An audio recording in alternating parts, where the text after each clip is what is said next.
Ladies and gentlemen, Ron Deibert. Thank you, everybody, for coming out tonight to see Black Code. I'm really honored to be here, and it's great to be back in my hometown of Vancouver, back from Toronto. I always enjoy coming back. So as Janice mentioned, this is a adaptation of my book, Black Code, which was published in 2013. And the book essentially is about my experiences in the Citizen Lab over the last 15 years or so. For those of you who don't know, the Citizen Lab is a research lab at the University of Toronto based at the Munk School of Global Affairs. And we do research on digital security issues that arise out of human rights concerns. So everyone's aware of cybersecurity issues. Nearly a day doesn't go by when you pick up the newspaper and hear about a data breach or something like that. We don't cover the whole terrain. Instead, we focus on issues that arise out of human rights concerns. So, for example, we do a lot of investigation of cyber espionage, but we don't just look at any old cyber espionage. We're interested in cyber espionage that affects human rights organizations or journalists or activists.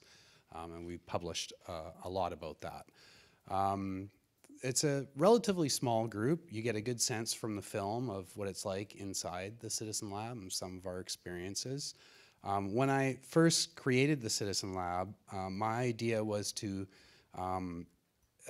combine methods from different disciplines. I'm a political scientist, but most of the people that work at the Citizen Lab come from different backgrounds and have different skills. I would say our strength is really in the computer science and engineering science area. We have people who are among, I would consider, the best when it comes to investigating digital security issues and really uncovering a lot that goes on beneath the surface of the internet and trying to raise awareness about what's going on.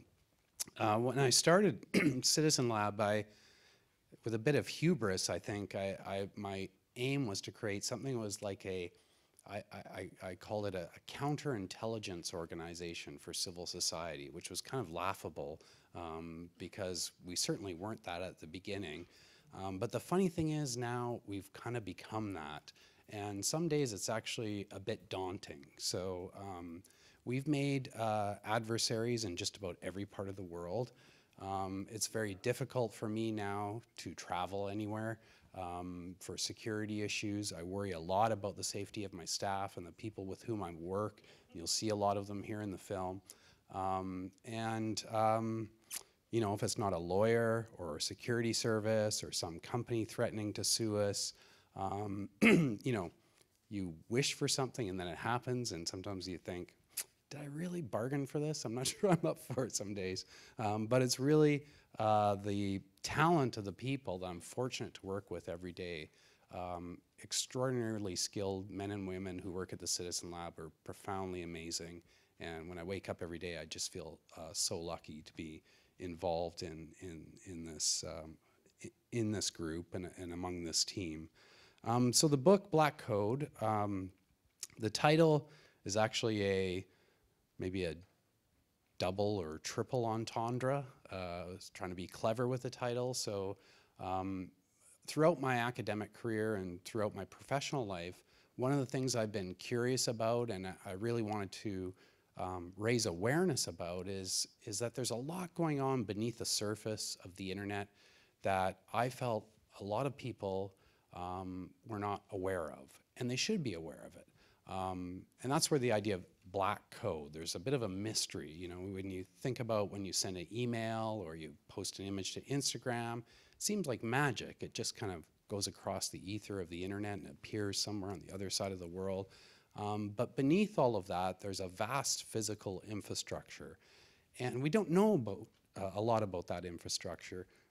And yet, within that infrastructure is where a lot of power is exercised by private companies and by governments. So the black refers a bit to the mystery of it all. And the second sense of the term is that there are malevolent forces working beneath the surface. And you know, we tend to hear a lot about terrorists and things that are scary, organizing on the internet. Some of that I think is quite important to be aware of for our own national security. But meanwhile, there's a lot that's been going on over many, many decades that people are not aware of, and this leads to the third sense of the term, which is around secret government programs. There's a way in which they're referred as black operations, black budgets. You think of the National Security Agency in the United States, here in Canada, our own communications security establishment. So most governments have some kind of agency that's operating in the shadows, largely shielded from public accountability and transparency. Many of these were created during the Cold War, and they're kind of vestiges of an earlier time that have survived and flourished in the digital age that we find ourselves in. They're kind of like Victorian relics of a bygone era. And I mean that in the sense that the regulations and the laws that were created to govern them are really out of date. Because what's happened is all of us collectively have really transformed our communications experience. We've essentially turned our lives inside out. All of us carry these devices in our pockets that follow us around, emitting radio signals constantly. That data doesn't disappear into the ether. It sits on the servers and the infrastructure, and governments have developed very powerful capabilities to monitor that data, collect and analyze it. And of course, private companies do so now as well, because the entire economy on which all of this rests is about surveillance of users and their personal habits and social relationships to push advertisements to make money. It's an advertisement surveillance economy, essentially. Now, when I reflect on this, I think, how will liberal democracy survive in the midst of all of this? And that was really the motivation for writing Black Code. To the documentary, Nick De Pencier, the filmmaker, I'm sorry he couldn't be here. I met him through a mutual friend, mutual friends. When I moved from Vancouver to Toronto, one of the first people I met was Mike Downey and his brother Gord Downey, late Gord Downey of the Tragically Hip. And I miss him very dearly still. We became very good friends.